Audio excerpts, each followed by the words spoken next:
December 18th, 1944. Ardennes Forest, Belgium. Sergeant Marcus Washington of the 761st Tank Battalion hunched over a small mirror in the blue darkness, his breath forming clouds in the bitter cold. The full moon cast an eerie glow across the snow-covered forest floor, illuminating his determined expression. In less than 24 hours, the American forces believed they would push forward with minimal resistance, unaware that over 50 German marksmen were positioned just beyond the ridge, awaiting their advance. The intelligence reports had missed a crucial detail that would have cost hundreds of American lives. Before we dive into this story, drop a quick hi in the comments and tell me where you're watching from. It really helps support the channel. This is the untold story of how an overlooked soldier from the segregated United States Army would transform a desperate tactical situation into one of the most ingenious defensive operations of the Western Front, proving that sometimes the most powerful weapon is not the one that takes lives, but the one that saves them. Marcus Washington had never planned to be a soldier. Growing up in Pittsburgh, Pennsylvania, he had apprenticed as an optical engineer, learning the precise craft of mirror making and lens grinding at his uncle's small shop. His hands were meant for delicate, exact work, calibrating telescopes and manufacturing precision mirrors, but world events had other plans. By early 1943, 28-year-old Marcus found himself drafted into a segregated unit of the United States Army, his technical skills largely ignored as he was assigned to the 761st Tank Battalion, one of the few all-black combat units deployed to the European theater. "Your specialized background is noted, Washington," Captain Thomas Harrington had said during initial processing, scanning his file with visible disinterest.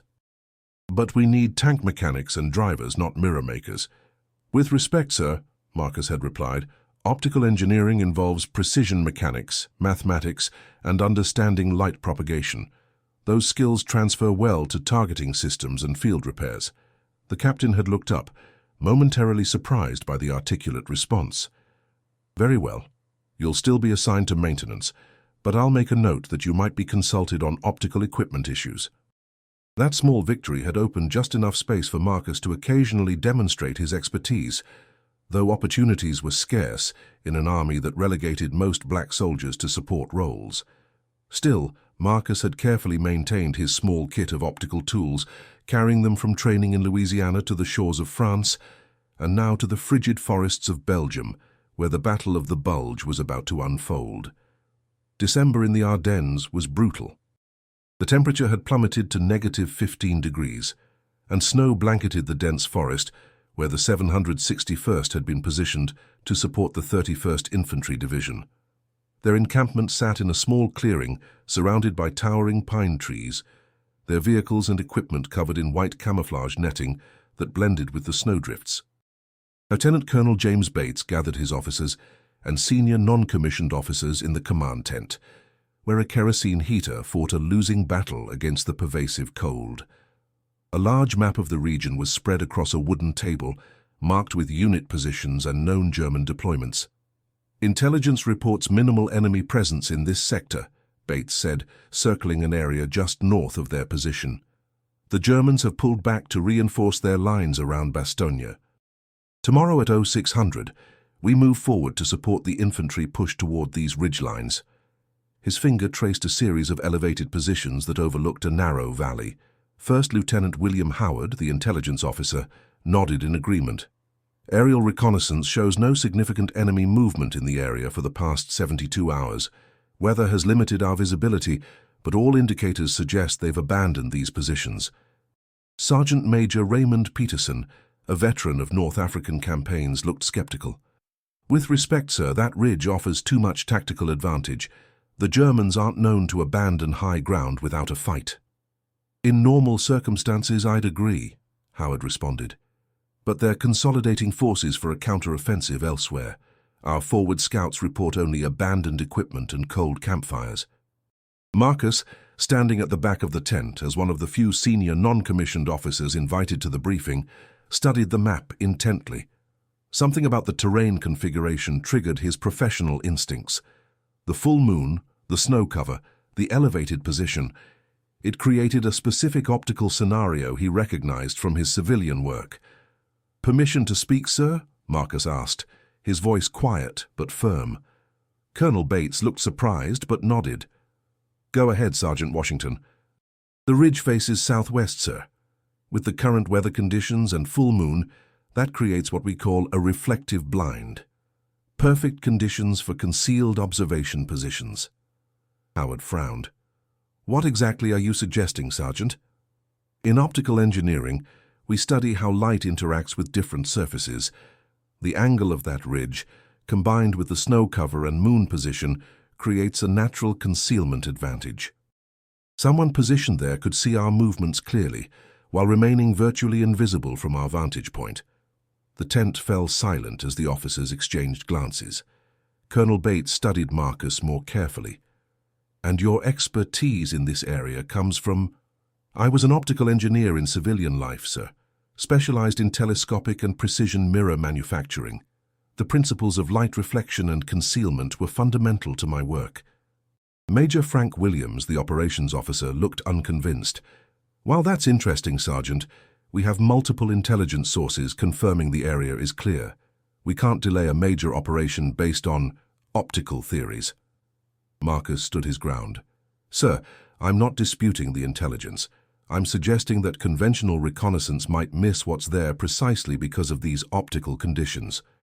If there are enemy observers or marksmen on that ridge, they've positioned themselves to take advantage of natural concealment." Colonel Bates studied the map again, his expression thoughtful. "What would you recommend, hypothetically speaking?" "A night reconnaissance with specialized equipment, sir. If there are observation posts up there, we might be able to detect them using their own advantage against them." After several moments of consideration, Colonel Bates nodded slowly. "Lieutenant Howard, organize a small recon patrol for tonight, and Sergeant Washington, you'll accompany them as a technical advisor." Howard looked displeased but nodded. "Yes, sir." As the meeting disbanded, Captain Robert Stevens, commander of A Company, approached Marcus. "That was either very brave or very foolish, Sergeant. Questioning intelligence assessments isn't typically welcomed." "I wasn't questioning their methods, sir," Marcus replied. "Just suggesting that some things require specialized knowledge to detect." Stevens studied him with newfound interest. "Well, you've bought yourself a cold night in no man's land. I hope your optical theories hold water." "Light reflection isn't theoretical, sir. It's predictable and consistent like mathematics." The captain almost smiled. "Report to Lieutenant Howard at 2100 hours. And Washington, bring whatever equipment you think might help. This is your show now." The reconnaissance patrol assembled as darkness fell completely. Besides Marcus, the team consisted of Lieutenant Howard, Staff Sergeant Daniel Miller from Intelligence, and 3 infantrymen from the 31st Division who knew the terrain, Corporals James Wilson and Thomas Clark, along with Private First Class Robert Johnson. They gathered in a small clearing behind the American lines, their white camouflage uniforms blending with the snow. Everyone had blackened their faces with grease paint, though Marcus noted the irony that his darker skin required less concealment than his white counterparts, one of the few tactical advantages his race afforded him in this war. "All right, Sergeant Washington," Lieutenant Howard said, his tone making it clear he considered this excursion a waste of valuable time. "Since this expedition was your idea, what exactly are we looking for? And how do you propose we find it?" Marcus removed several items from his pack, a small telescopic device of his own making, a collection of polished mirrors of various sizes, and what appeared to be a modified flashlight with colored filters. "German marksmen would position themselves where they have clear lines of sight to our expected approach paths," he explained, laying out a small map. "Based on the terrain and the full moon tonight, they'd likely be here, here, and possibly here." He indicated 3 positions along the ridgeline. "Their advantage comes from the angle of moonlight reflection. The snow on our side reflects moonlight upward, silhouetting any movement against the white background. But from their elevated position, the moonlight reflects away from us, keeping them in natural shadow." Howard looked skeptical but professional. "And your plan to counter this?" "Controlled reflection," Marcus said simply, holding up one of his mirrors. "We use their advantage against them. A precise light reflection at the right angle will temporarily illuminate their positions, just enough for confirmation without giving away our presence. Corporal Wilson looked impressed. Like using a mirror to peek around corners? Similar principle, but more precise, Marcus confirmed. We'll need to move into position below the ridge, find the right angles and create momentary light reflections that might reveal movement or equipment. And if we do find enemy positions? Asked Sergeant Miller. We mark their coordinates and report back, Lieutenant Howard answered firmly. This is reconnaissance only. We avoid engagement unless absolutely necessary.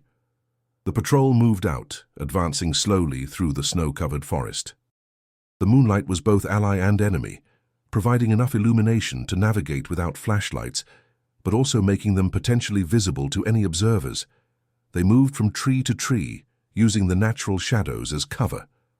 After nearly 2 hours of careful advancement, they reached a position approximately 600 yards from the base of the ridge. Marcus signaled for the team to take cover in a small depression behind a fallen tree trunk. This is close enough, he whispered, removing his equipment. From here we can scan the ridgeline without exposing ourselves. Marcus assembled his custom telescopic device, attaching it to a small tripod. He then positioned 3 small mirrors on separate stands, angling them precisely. What I'm about to do, he explained quietly, is create a series of redirected moonlight flashes aimed at specific points on the ridge. If there's anything reflective up there, rifle scopes, binoculars, even the glass face of a watch, we might catch a momentary reflection. Lieutenant Howard watched with undisguised skepticism, but remained silent as Marcus made minute adjustments to his equipment. Ready, Marcus finally whispered. Watch the ridgeline carefully through your binoculars. I'll work from left to right, creating 3-second light exposures at 50-yard intervals. The others raised their field glasses, while Marcus controlled the reflection of moonlight off his primary mirror, directing it through a secondary mirror that focused the beam toward the ridge. The light was subtle, not a spotlight, but a concentrated reflection of the already available moonlight, intensified and directed with precision.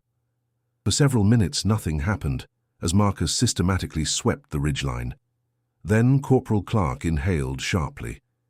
Movement, 2 o'clock position just below that outcropping, he whispered urgently. Marcus adjusted his telescope.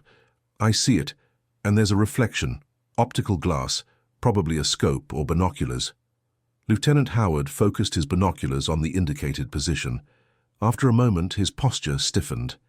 Confirmed. That's an observation post. As they continued the methodical scan, more positions became apparent. Small, expertly camouflaged outposts positioned at irregular intervals along the ridge. Each one had clear lines of sight to the valley floor where American forces would be advancing the next morning. I count 12 confirmed positions so far, Sergeant Miller whispered after 20 minutes. This isn't just an observation line. These are firing positions. Marcus nodded grimly. They're marksman nests. See how they're positioned. Each one covers a specific sector with overlapping fields of fire. Lieutenant Howard's skepticism had completely vanished. This is a prepared ambush position. There must be at least a company of specialized marksmen up there. The main force might have withdrawn as intelligence reported, Marcus suggested, but they left behind their best shooters to inflict maximum casualties on our advance. As they completed their scan, the final count was sobering. Approximately 50 firing positions had been identified, each likely containing at least one expert marksman with supporting personnel. The anticipated minimal resistance was actually a lethal gauntlet designed to decimate the American advance forces.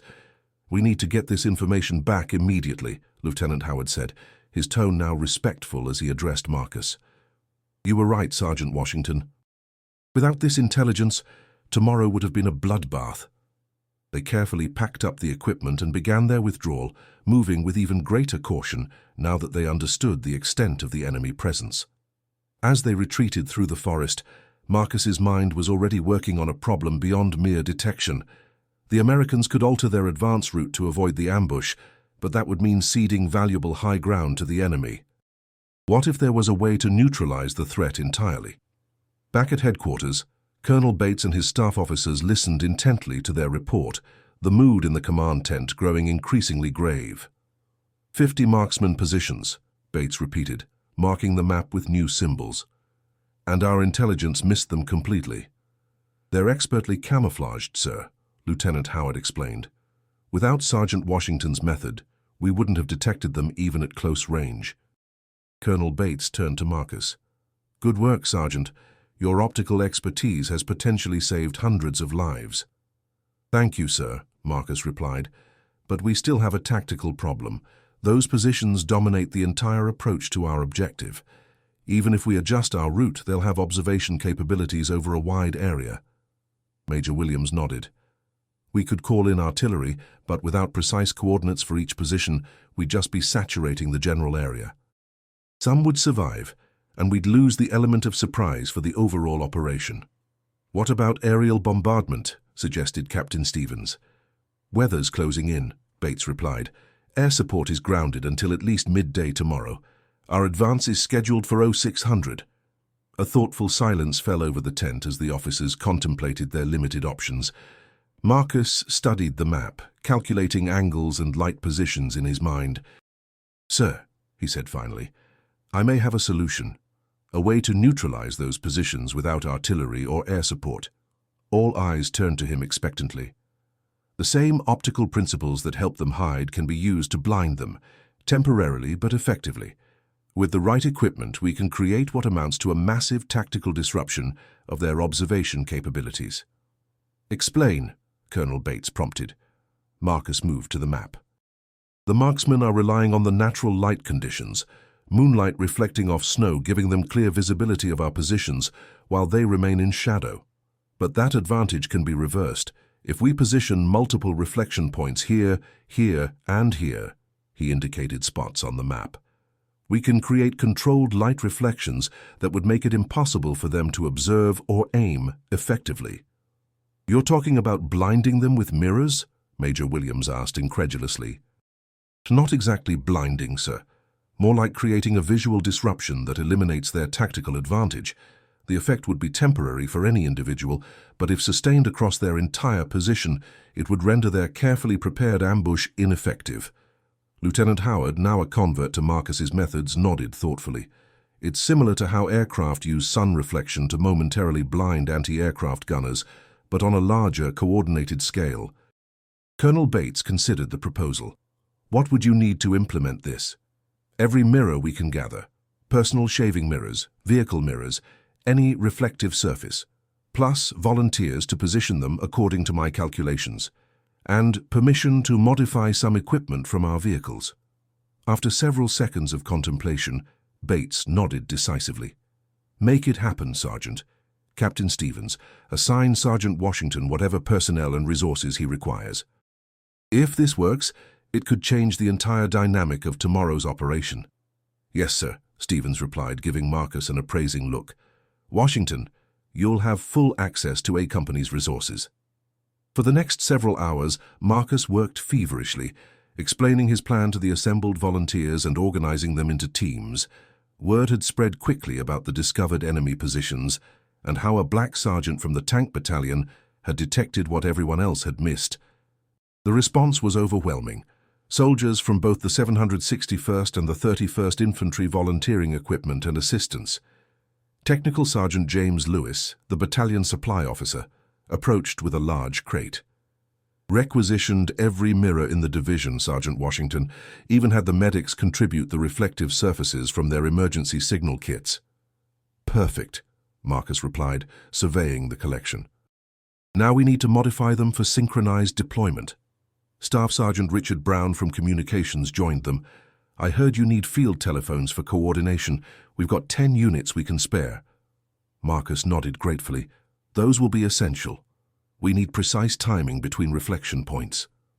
Private First Class Samuel Turner, a young soldier from Alabama who had initially been standoffish toward the black tankers, now watched Marcus with undisguised admiration. Never seen anything like this before, Sergeant. How'd you come up with it? Back home I worked with telescopes and precision optics, Marcus explained while adjusting a mounting bracket. Understanding how light behaves isn't just science, it's practically an art form. "My daddy would have never believed I'd be taking orders from a colored man," Turner said, then quickly added, "But he ain't never met nobody who could spot 50 German marksmen with just mirrors and moonlight either." Marcus paused, meeting the young soldier's eyes. "When this is over, Private, maybe we'll both have stories that challenge what people back home believe is possible." Turner nodded solemnly. "Yes, Sergeant, I reckon we will." By 3 o'clock in the morning, Marcus had established 5 reflection teams, each equipped with modified mirror arrays mounted on adjustable platforms. The design was ingeniously simple, multiple mirrors positioned to capture and redirect moonlight, with hand-cranked adjustment mechanisms allowing operators to shift the reflection angle in response to commands. Field telephones connected each position to a central coordination point where Marcus would direct their movements. Colonel Bates called a final briefing at 4:30. The command tent was crowded with officers and key personnel, the atmosphere charged with a mixture of tension and anticipation. "Gentlemen, here's the situation," Bates began, standing beside the map now marked with both enemy positions and the locations of the American reflection teams. At 0500, Sergeant Washington's teams will initiate Operation Moonlight, creating a sustained optical disruption along the enemy marksman positions. At 0515, a small diversionary force will simulate the beginning of our main advance, moving just enough to draw enemy attention, he continued, pointing to another section of the map. Meanwhile, 2 squads from B Company of the 31st will circle behind these positions to establish blocking forces here and here. Our objective is not to engage the enemy directly, but to trap them in an untenable position, unable to effectively use their weapons due to the light disruption and unable to retreat due to our blocking forces. Lieutenant Howard added, "Intelligence now believes these are elements of the German 17th Army's specialized marksman detachment, elite personnel, but limited in number and without heavy weapons support. If we can neutralize their primary tactical advantage, their observation and firing capabilities, they'll be isolated and vulnerable." Colonel Bates nodded. "Questions?" Captain Stevens raised his hand. "Sir, what if the weather changes?" "Cloud cover would eliminate the moonlight reflection advantage. Meteorology reports clear skies until approximately 0800, Bates replied. "By then, we need to have resolved the situation." Major Williams looked concerned. "And if the light disruption isn't as effective as we hope?" All eyes turned to Marcus, who answered with quiet confidence. "The physics are sound, sir. The effect won't be like shining flashlights in their eyes. It's more subtle but more disorienting. Their positions were chosen specifically for certain light conditions. When we manipulate those conditions, their advantage disappears." "Very well," Bates concluded. "All units to positions. Operation Moonlight commences in 25 minutes. As the officers dispersed, Captain Stevens stopped beside Marcus. "Washington, I owe you an apology. When you first spoke up in the briefing, I thought it was just theoretical nonsense." "No apology needed, sir," Marcus replied. "In my civilian work, I was used to skepticism until people saw the practical results." Stevens extended his hand. "Well, I'm seeing them now. Good luck out there." Marcus shook his hand, momentarily surprised by the gesture. "Thank you, sir." At precisely 5 o'clock, Marcus gave the signal from his coordination position, a small depression with clear lines of communication to all 5 reflection teams. The modified mirrors swung into position, each array precisely angled to redirect concentrated moonlight towards specific sections of the ridge. Through his telescope, Marcus could see the immediate effect. Patches of the previously shadowed ridgeline suddenly illuminated by redirected moonlight. The careful camouflage that had hidden the German positions now worked against them, as the white snow coverings they had used for concealment became brilliant reflectors of the redirected light. "Adjustment to Team 3, Marcus spoke into the field telephone. "Shift 2 degrees right and elevate 1 degree. Perfect." The careful positioning continued for several minutes as the 5 teams coordinated their reflections to create a comprehensive disruption along the entire ridgeline. Through careful observation, Marcus could detect movement among the German positions, marksmen shifting uncomfortably, trying to reposition to escape the unexpected light that was destroying their carefully prepared observation advantage. At 5:15, the diversionary force began its simulated advance, just enough movement to draw attention and force the German marksmen to attempt to use their now compromised firing positions. Through his telescope, Marcus could see the frustration as they struggled to maintain effective observation while battling the disorienting light reflections. Team 2, rotate your array through sectors 3 to 7, Marcus directed. Team 5, concentrate on the eastern flank. They're trying to reposition there. For over an hour, the reflection teams maintained their coordinated light disruption, adjusting continuously as Marcus directed them to respond to any German attempts to adapt. Meanwhile, the blocking forces moved silently into position behind the ridge, completing the encirclement. As dawn approached, the full impact of their operation became apparent. The German marksmen, elite though they were, found themselves in an impossible position. Unable to effectively use their weapons due to the persistent light disruption, and now aware that American forces had moved behind them, cutting off their retreat. At 6:45, as the first direct rays of the rising sun added to the light confusion on the ridge, Marcus observed a white flag being raised from one of the central German positions. Soon, others followed. "Sir," he reported over the field telephone to Colonel Bates, "they're signaling surrender along the entire position." "Confirmed," came the reply. "Maintain your operation until our forces have secured all positions." "Well done, Sergeant Washington." By 7:30, the operation was complete. 53 German marksmen, an entire specialized detachment that could have inflicted devastating casualties on the American advance, had surrendered without firing a shot.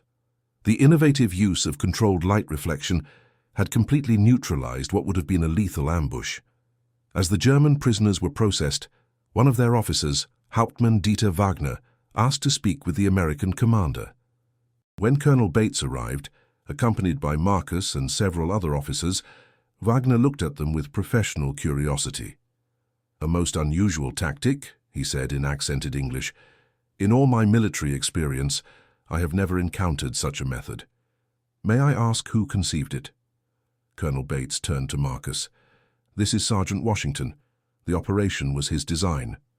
Wagner studied Marcus with surprise, then nodded respectfully. "Ingenious, Sergeant. You turned our greatest advantage into our downfall. My men could see everything clearly last night, but this morning we could see nothing accurately. It was like trying to aim through constantly shifting water." Marcus nodded.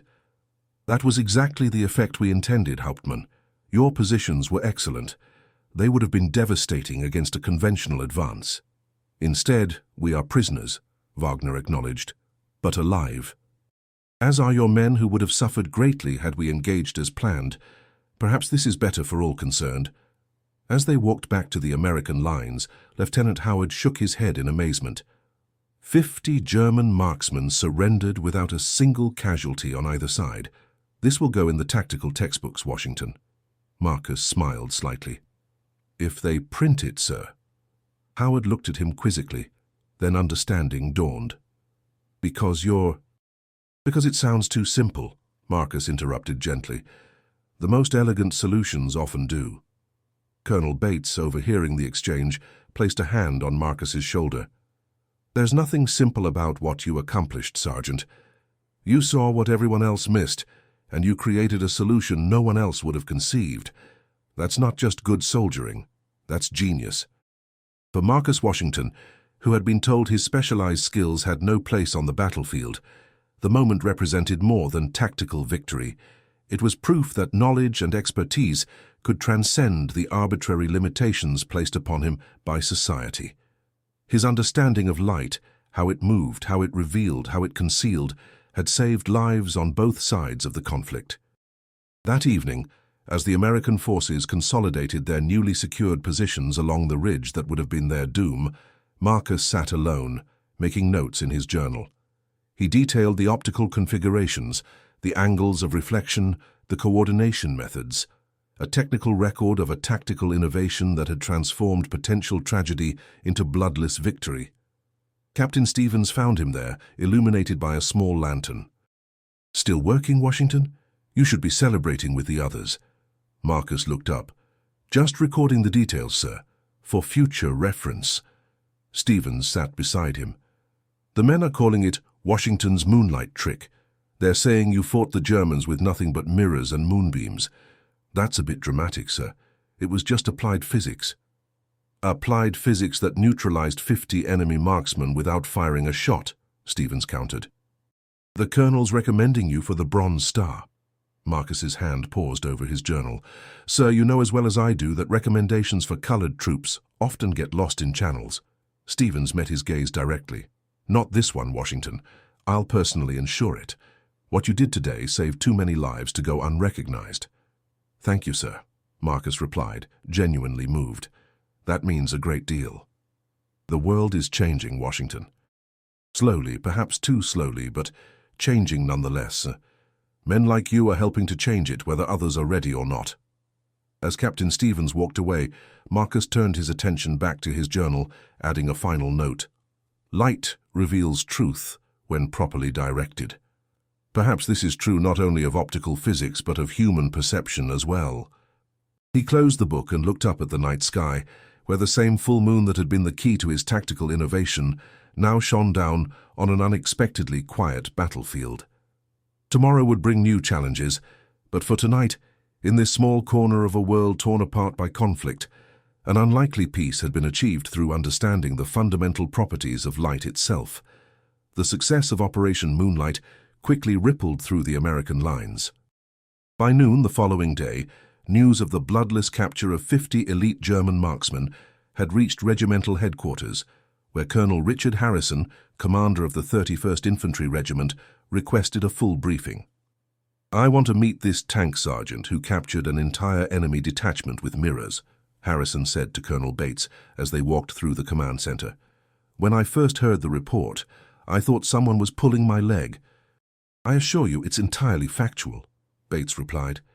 "Sergeant Washington's background in optical engineering gave him insights none of us had considered. Without his intervention, we would have marched straight into a massacre." "And he's from one of the colored tank battalions?" Harrison asked, his tone neutral but curious. "The 761st, yes, one of the few Negro combat units deployed to this theater. They've performed admirably under difficult circumstances." Harrison nodded thoughtfully. "The whole operation sounds like something from an ancient battle. Archimedes using mirrors to set fire to Roman ships at Syracuse. Except Washington used light to confuse rather than destroy." "That's an apt comparison," Bates agreed. "Though I suspect Washington would appreciate the technical distinction. He's remarkably precise about his craft." They entered the tactical operations room, where Marcus waited alongside Captain Stevens and Lieutenant Howard. The three men rose to attention as the colonels entered. "At ease, gentlemen," Harrison said, his eyes immediately focusing on Marcus. "Sergeant Washington, I've heard remarkable things about your operation. Colonel Bates tells me you detected an enemy position that our intelligence had completely missed." "Yes, sir," Marcus replied. "The conditions created a specific optical advantage for the German positions, one that also made them vulnerable to countermeasures once identified." Harrison gestured toward the map table. "Show me." For the next 20 minutes, Marcus explained the entire operation in detail, from his initial suspicion about the ridge's optical properties to the final synchronized light reflection that had disoriented the German marksman. He used technical language when necessary, but translated complex optical principles into practical military applications that the officers could easily grasp. "Extraordinary," Harrison said when Marcus concluded. "And you developed these skills in civilian life?" "Yes, sir. I worked as an optical engineer in Pittsburgh, specializing in telescope mirrors and precision lenses. Understanding light behavior was fundamental to my profession." Harrison exchanged glances with Colonel Bates. "Sergeant Washington, how would you feel about expanding this technique for broader tactical application?" Marcus looked surprised. "Sir? What you've demonstrated has potential well beyond this single engagement," Harrison explained. "The ability to detect hidden enemy positions through optical analysis and potentially neutralize them without direct engagement could save countless lives and provide significant tactical advantages." "With respect, sir," Marcus said carefully, "the method depends on very specific conditions, proper moonlight, snow cover, elevated positions. It's not universally applicable." "Of course," Harrison acknowledged, But the principles, the understanding of how to manipulate optical advantages and disadvantages, those have wider applications. What I'm suggesting is developing a small specialized unit focused on what we might call tactical optical warfare, and I'd like you to help establish the foundations. Marcus stood straighter, genuinely startled by the proposal. Sir, are you suggesting— I'm suggesting we make better use of your expertise, Sergeant, Harrison said directly. Colonel Bates and I have already discussed this. We're preparing a formal recommendation to Division Command, with your permission, of course. Captain Stevens added, You'd be temporarily detached from the 761st for special assignment, reporting directly to Regimental S2 Intelligence. It would mean a field promotion to Technical Sergeant. Marcus took a moment to process this unexpected turn of events. Throughout his military service, his technical background had been largely dismissed. His assignment to a tank battalion had effectively buried his specialized knowledge. Now, suddenly, that expertise was being not just recognized, but actively sought after. I would be honored, sir, he finally replied, though I'm not certain how my battalion commander will feel about losing a sergeant. Leave that to me, Colonel Bates assured him. Given the circumstances, I doubt there will be objections. Then it's settled, Harrison concluded. Captain Stevens will handle the administrative details. Lieutenant Howard will continue to work with you on developing the intelligence applications. I expect a preliminary report on potential tactical implementations within 72 hours. Yes, sir, Marcus responded, still somewhat dazed by this sudden elevation. As the meeting dispersed, Lieutenant Howard remained behind with Marcus, examining the map. You realize what just happened, don't you? He asked quietly. I'm not entirely sure, Marcus admitted. You just became indispensable, Howard explained. That doesn't happen often for anyone in this man's army, let alone— he stopped himself. Let alone a colored soldier. Marcus finished for him. Howard nodded apologetically. I meant no disrespect. None taken, Lieutenant. It's simply reality. But perhaps realities can change when circumstances demand it. Indeed they can, Howard agreed. And speaking of changing circumstances, we should begin planning. The Germans won't be caught by the same trick twice. For the next 3 days, Marcus worked intensively with a small team assembled by Lieutenant Howard. The group included 2 intelligence analysts, a reconnaissance officer, and a communications specialist. Together, they developed a comprehensive approach to what they now termed optical tactical analysis and countermeasures, or OTAC. Marcus's quarters had been relocated to a small cabin near regimental headquarters, where one room had been converted into a workshop. Here he modified standard field equipment to serve specialized optical functions, enhancing binoculars with custom filters, creating portable reflection devices, and developing simple calculators for determining optimal observation angles based on time of day and weather conditions. On the 4th morning, as Marcus was calibrating a modified periscope, there was a knock at his door. Opening it, he found himself face to face with Private First Class Samuel Turner, the young Alabama soldier who had previously admitted his surprise at taking orders from a black man. Private Turner, Marcus greeted him. What brings you here? Turner stood awkwardly, clutching his helmet in his hands. Sergeant Washington, I volunteered for your special unit. Lieutenant Howard said to report to you for evaluation. Marcus raised an eyebrow. You volunteered? Why? Because what you did was the smartest thing I ever saw in this war, Turner said simply. And I figure I want to be where the smart thinking happens. Might live longer that way. Marcus studied the young man thoughtfully. Turner represented the complex reality of America's segregated society, raised with prejudice, yet capable of recognizing value beyond race when confronted with undeniable evidence. What's your background, Turner? Any experience with optics or photography? No, sir, but I hunted all my life. Got good eyes for spotting movement at distance, and I learn quick. Marcus nodded. That's a start. Come inside. Over the next several hours, Marcus tested Turner's visual acuity, spatial reasoning, and ability to understand basic optical principles. The young private displayed a natural aptitude for observational skills, and perhaps more importantly, genuine enthusiasm for learning the technical aspects of the work. You've got potential, Marcus concluded, but this isn't just about technical skills. We'll be operating in small teams, often behind our main lines or in isolated positions. The men in those teams need to trust each other completely. Turner met his gaze directly. I understand what you're asking, Sergeant. Whether I can take orders from you without it being a problem. That's part of it, Marcus acknowledged. My daddy would disown me if he knew, Turner said with surprising candor.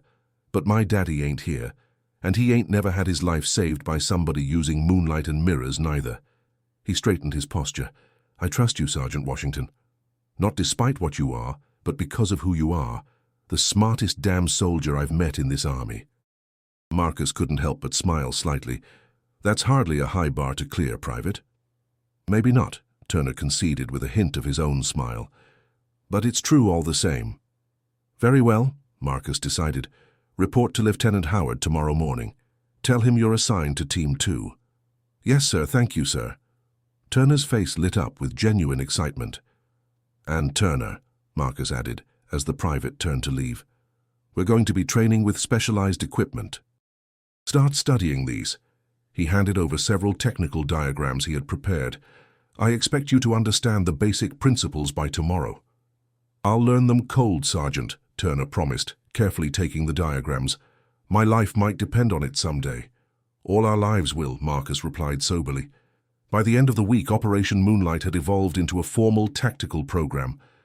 Colonel Harrison presented their findings to Divisional Command, with Marcus providing technical briefings that impressed even the most skeptical officers.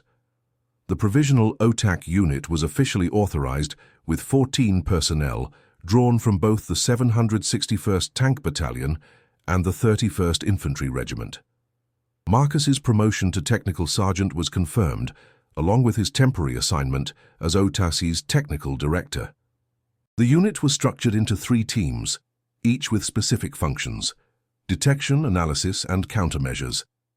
They received priority access to specialized equipment and dedicated transportation, a remarkable allocation of resources that signified high-level interest in their potential. Major General Robert Armstrong, the division commander, personally reviewed their operational plan. Innovative approaches are exactly what we need, he commented after Marcus's presentation. The Germans have technical superiority in many areas. We need to offset that advantage through ingenuity and unexpected tactics. That's precisely our objective, sir, Marcus replied. The principles of optical warfare aren't new. Many cultures throughout history have used light and reflection for tactical advantage.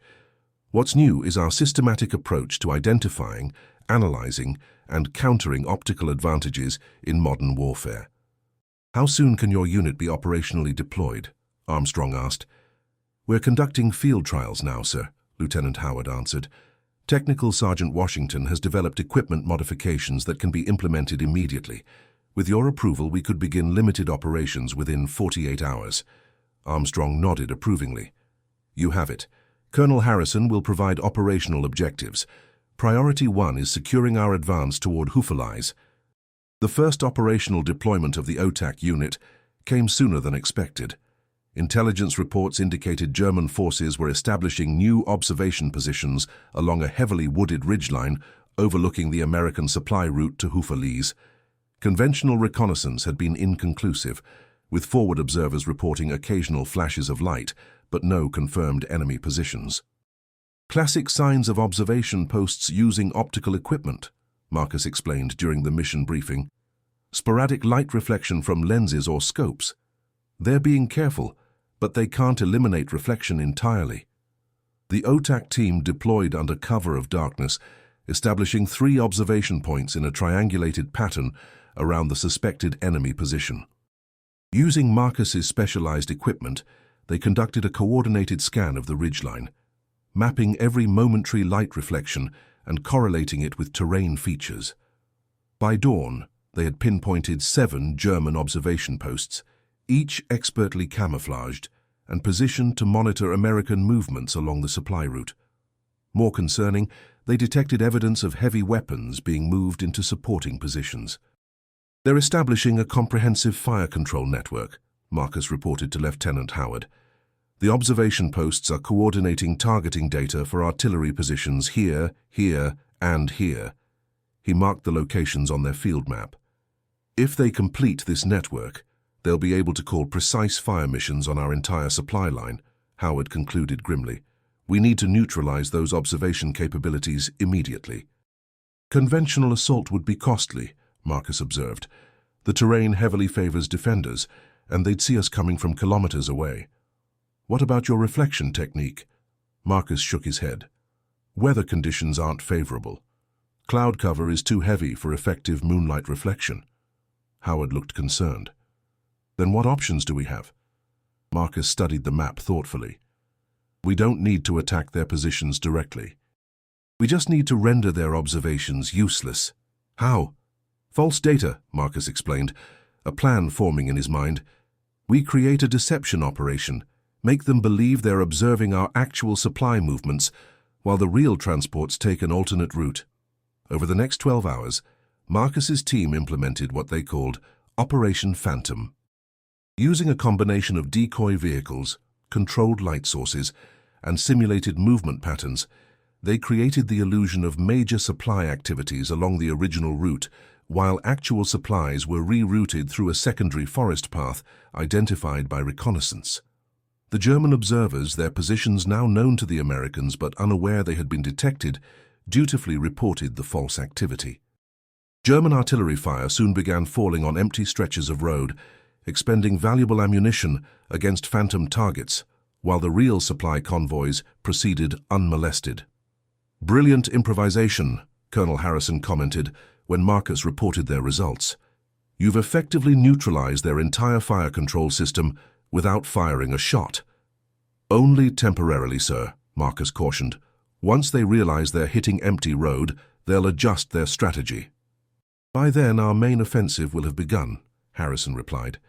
Their observation posts will be outflanked within 24 hours. Your team has given us the window we needed. As January progressed, the OTAC unit's reputation grew. They developed increasingly sophisticated methods for detecting and countering enemy observation systems. Marcus continually refined their equipment and techniques, drawing on his civilian expertise in ways that repeatedly surprised conventional military thinking. One of their most successful innovations was what the men called the Washington Flash Map, a systematized method for detecting enemy positions through coordinated light reflection during dawn and dusk hours. By precisely timing and measuring momentary reflections from enemy optical equipment, they could triangulate positions with remarkable accuracy, providing artillery units with targeting data of unprecedented precision. Private Turner, now promoted to corporal, had become one of Marcus's most valuable team members.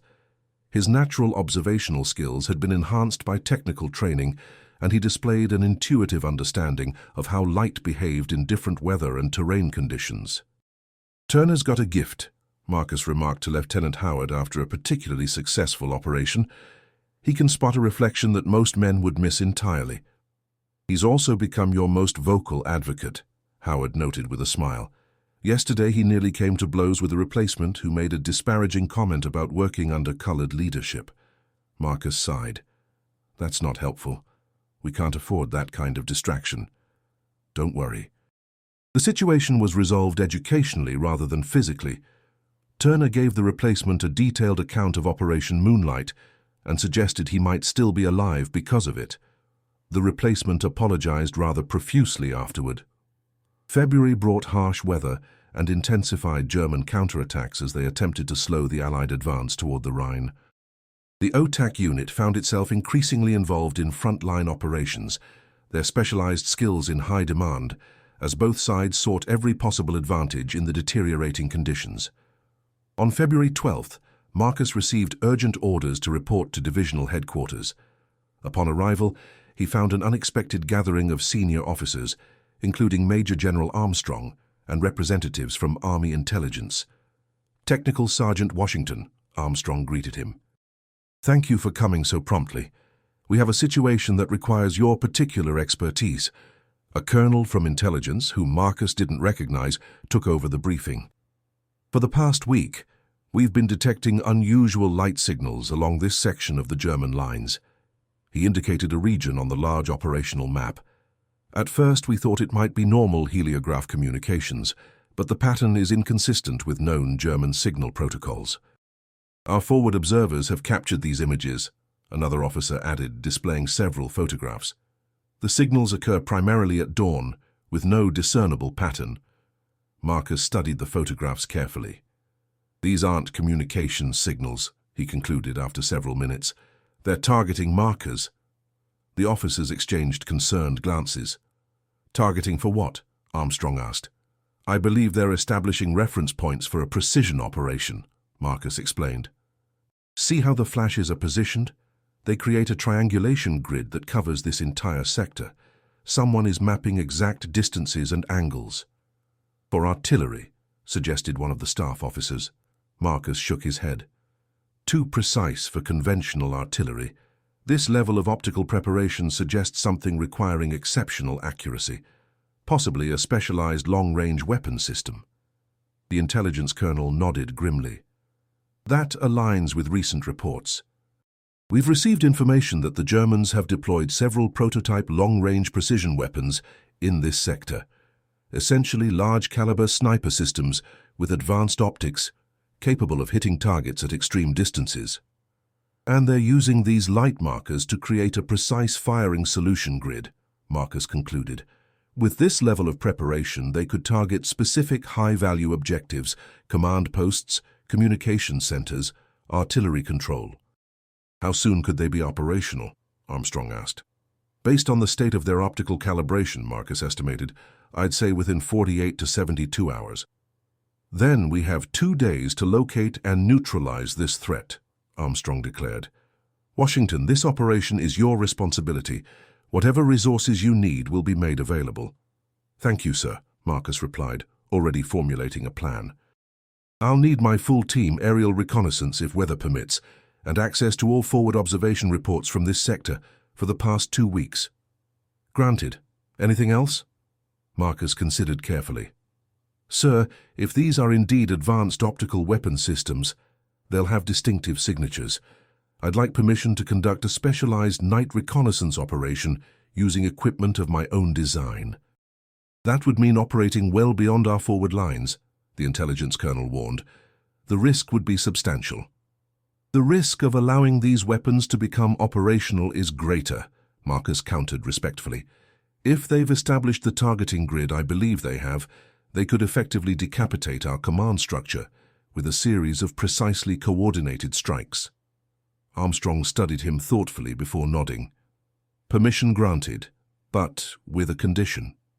The operation must be entirely voluntary, with full disclosure of the risks to all participants. Of course, sir. Within hours, Marcus had assembled his team and briefed them on the situation.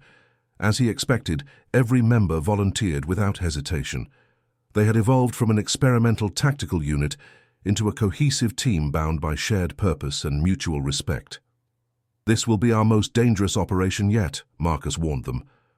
We'll be moving 3 kilometers beyond our forward positions, conducting specialized reconnaissance in territory with known enemy presence. Corporal Turner spoke up. What exactly are we looking for, Sergeant? Advanced optical systems with unique signatures, Marcus explained. Based on the targeting grid they're establishing, I believe they're deploying what intelligence calls precision Schützengewehr, precision shooter rifles with advanced telescopic sights. Essentially long-range elimination systems designed to target specific individuals or equipment at extreme distances. How do we detect them? Asked Staff Sergeant Miller, who had been with Marcus since the original Operation Moonlight. They'll have distinctive optical properties, Marcus explained. The advanced lenses they use have different reflection characteristics than standard equipment. I've modified our detection gear to identify those specific signatures. The team moved out at midnight, advancing slowly through the snow-covered forest that separated American and German positions. They traveled in 2 groups, maintaining communications through a relay system of field telephones extended as they progressed. By 3 in the morning, they had reached their primary observation position, a small rise that offered a concealed vantage point toward the suspected German deployment area. Marcus set up his specialized detection equipment while the others established a defensive perimeter. Ready for initial scan, Marcus whispered to Turner, who had become his primary assistant. Maintain absolute light discipline. The equipment we're hunting is specifically designed to detect the smallest visual signatures. For the next hour, they conducted a methodical scan of the target area using Marcus's modified optical detection system. The device, essentially a passive receiver of specific light wavelengths, could detect the unique reflection patterns of advanced optical glass even when no active light source was directed at it. "Contact," Marcus whispered suddenly. Two distinct signatures bearing 045, approximately 800 meters. Turner adjusted his own viewer to the indicated bearing. Confirmed. Signature consistent with high-grade optical glass, too large for standard field binoculars. They continued their scan, eventually identifying three distinct positions where the advanced optical systems were deployed. Each was carefully concealed within the German lines, positioned to cover key approaches and command areas in the American sector. "They've established a triangulated elimination zone," Marcus concluded, marking the positions on his map. Any high-value target entering this area could be engaged with extreme precision from multiple angles. As they prepared to withdraw with their crucial intelligence, disaster struck. A German patrol moving silently through the forest stumbled upon their position. The resulting exchange was brief but chaotic. In the confusion, Marcus and Turner became separated from the main group. "We need to move," Marcus urged as they took cover behind a fallen tree. "The entire area will be alerted now." "Which way?" Turner asked, checking his weapon. "Our lines are to the southwest, but that area will be swarming with German patrols within minutes." Marcus made a quick calculation. "We go east first, then circle south. It's longer, but they'll expect us to take the direct route back." They moved through the forest with desperate care, using every available cover. Behind them they could hear German voices and occasionally the sound of dogs. The night was waning. Soon daylight would eliminate their remaining concealment advantage. "And we need to find a hiding place," Marcus decided as the eastern sky began to lighten. "We can't make it back to our lines before dawn." "There," Turner pointed toward a dense thicket nearby. "Looks deep enough to conceal us until nightfall." They had just reached the edge of the thicket when a shot rang out. Turner stumbled, falling heavily into the snow. "Turner!" Marcus knelt beside him, quickly assessing the damage. The bullet had struck his upper leg, a serious wound but not immediately fatal if the bleeding could be controlled. "Sorry, Sergeant," Turner gasped, his face pale with shock. "Guess I wasn't paying enough attention to my surroundings." "Save your breath," Marcus replied, quickly applying a field dressing to the wound. "We need to get you under cover." With considerable effort, Marcus dragged Turner into the thicket, concealing them as best he could among the dense vegetation. The wound was concerning, not immediately life-threatening, but Turner would need medical attention within hours, not days. "They'll be searching this entire area," Turner whispered, grimacing with pain. "You should go, Sergeant. Get the intelligence back. It's more important than one soldier." Marcus looked at him steadily. "That's not how this works, Corporal. We complete the mission together, or not at all." As the day progressed, German search parties passed near their position several times. Marcus maintained a methodical compression on Turner's wound, controlling the bleeding while monitoring the surrounding area. The young corporal drifted in and out of consciousness, his condition gradually deteriorating as shock and blood loss took their toll. By late afternoon, Marcus had made his decision. The intelligence they had gathered was too important to risk losing, and Turner needed immediate medical attention. Their only option was to attempt to reach American lines under cover of the approaching darkness. Using materials from their field kits, Marcus constructed a rudimentary stretcher. "We move at dusk," he told Turner, who had regained consciousness. "The intelligence has to get through, and you need a doctor." "Don't know if I'll make it that far," Turner admitted weakly, "but I'll try, Sergeant." As twilight approached, Marcus prepared for their desperate journey. He calculated the most direct route to American lines that would avoid likely German patrol areas. The distance was approximately 4 kilometers, a challenging trek under normal conditions, nearly impossible while carrying a wounded man through enemy territory. Then Marcus had a realization. The very optical systems they had been sent to detect could be used to their advantage. If the German precision weapons were as advanced as intelligence suggested, they would include night vision capabilities. But such systems had specific vulnerabilities. They could be temporarily overwhelmed by sudden, intense light sources. "Turner," Marcus whispered, "I need you to hold on a little longer. I have a plan." Using components from their specialized detection equipment, Marcus constructed 3 small devices, essentially miniature versions of the reflection arrays from Operation Moonlight. Each was designed to create a brief but intense light flash when triggered.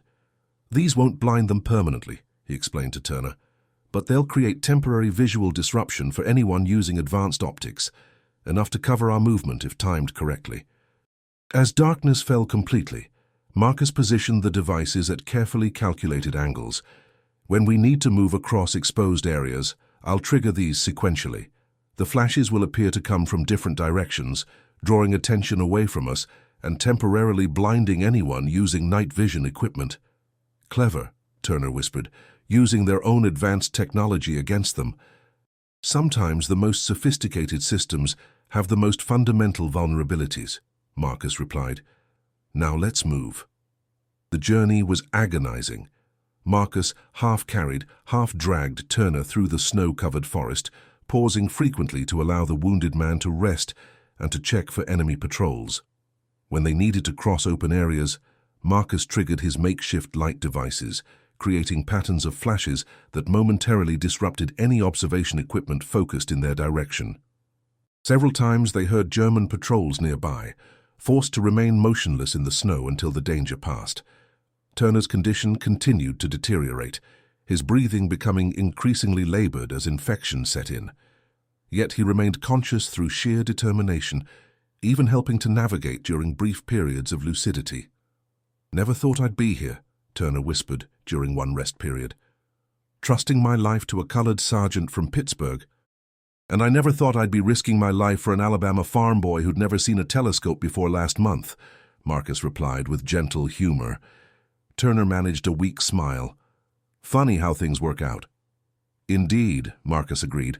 "Now rest. We've got another kilometer to go."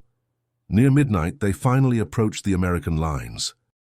The final challenge was crossing the no-man's land between the opposing forces, a snow-covered field, periodically illuminated by flares and swept by nervous sentries on both sides. "This is where it gets tricky," Marcus told Turner, who was barely conscious. "Our own men might fire on us if we approach without warning."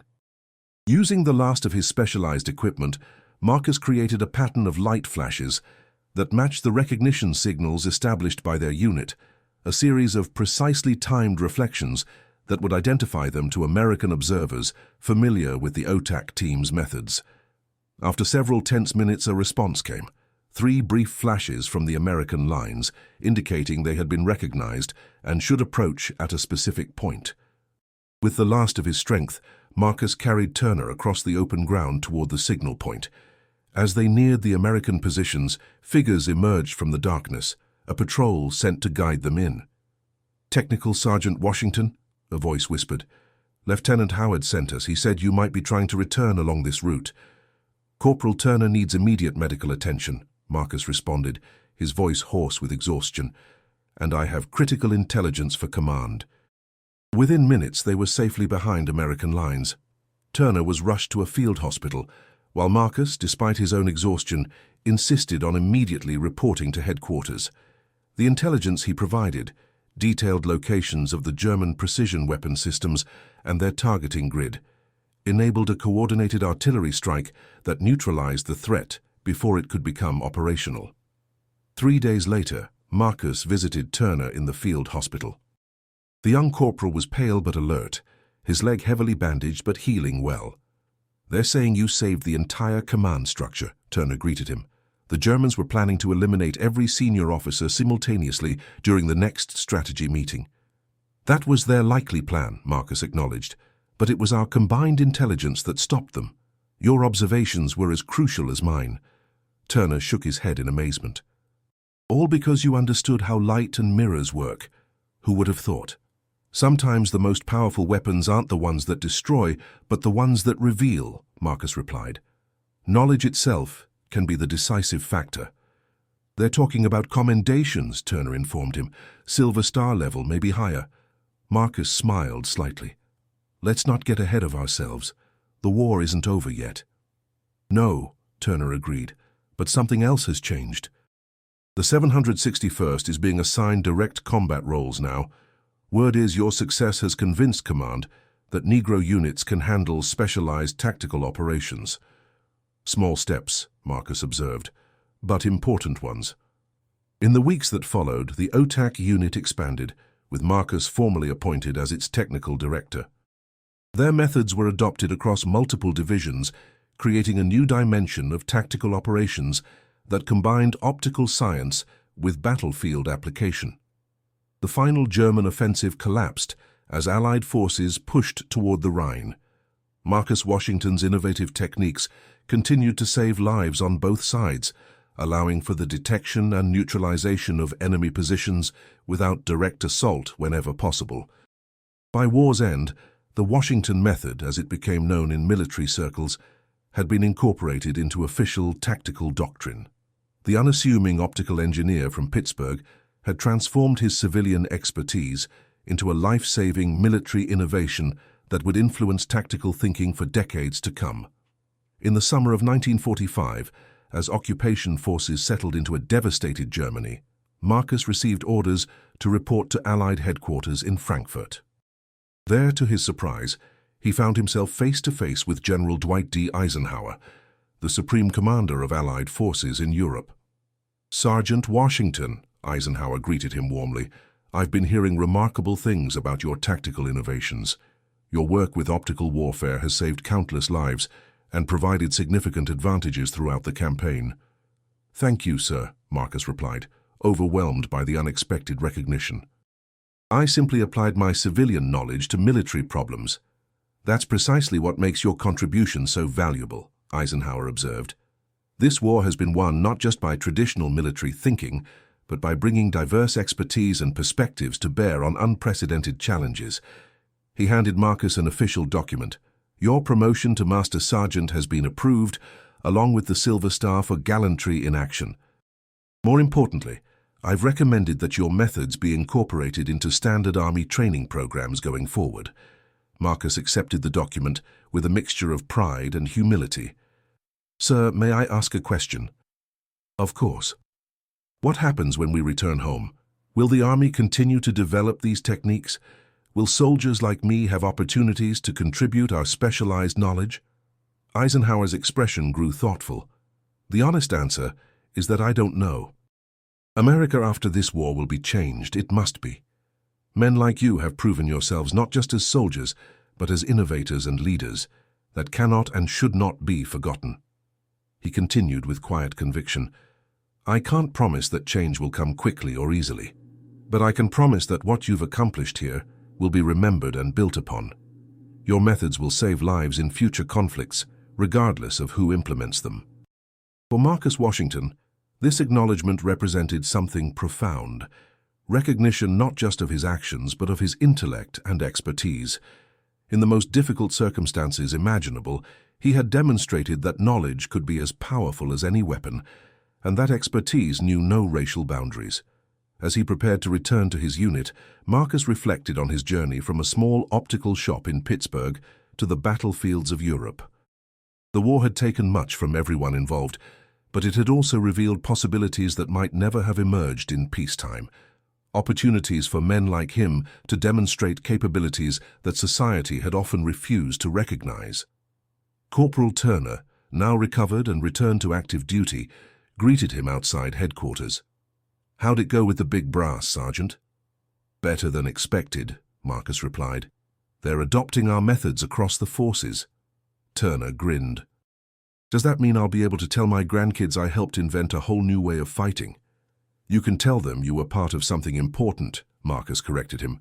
"Something that saved lives, rather than taking them." "I can live with that," Turner nodded. "Speaking of living, a bunch of us are gathering tonight to celebrate making it through this mess. You should join us." Marcus considered the invitation, a simple thing that would have been unthinkable just months earlier. "I think I will, Corporal. I think I will." As they walked together through the recovering European city, an unlikely friendship forged in the crucible of conflict, Marcus thought about the reflections and refractions of light that had become his unexpected contribution to the war effort. Just as he had used mirrors to redirect light, revealing what was hidden and temporarily blinding what was threatening, perhaps the war itself had redirected America's vision, revealing capabilities in its citizens that had too long remained in shadow. The road ahead would not be easy. The return to civilian life would bring new challenges and old prejudices. But something had changed, not just in military tactics, but in the men who had witnessed firsthand how innovation and expertise could transcend the artificial barriers of race and background. For Marcus Washington, the optical engineer who became an unlikely tactical innovator, the most important revelation was the simplest. Light, properly understood and directed, could illuminate not just enemy positions, but human potential itself. And that concludes our story. If you made it this far, please share your thoughts in the comments. What part of this historical account surprised you most? Don't forget to subscribe for more untold stories from World War II and check out the video on screen for another incredible tale from history. Until next time.